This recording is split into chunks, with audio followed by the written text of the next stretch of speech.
there's no doubt that this was an unspeakable tragedy that occurred.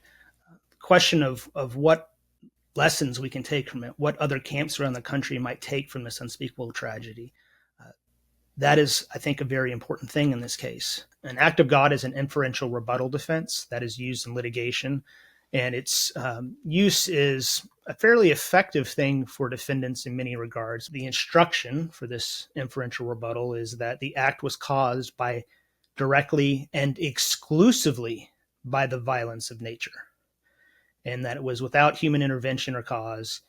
And importantly, the last part, which I think is going to be the whole ballgame here, the tragedy could not have been prevented by reasonable foresight and care.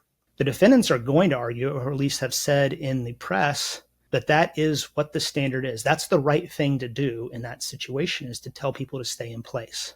And maybe a jury sends a loud message that, no, that's not correct, that you don't have people stay in place if there is an adequate opportunity for them to escape to a safer place. And if that message is delivered in a way that other facilities around the country can adopt it and can say, hey, you know what? I need to spend the capital to make my place safer. Or I need to develop a plan that doesn't say that the proper thing to do is to keep people in a cabin when a flood like this arises. That type of message can have a broader impact. And that is really when the law is at its best, when it can both solve the initial issue and also provide guidance to people in the future to ensure that tragedies like this, hopefully to the extent possible, will never happen again.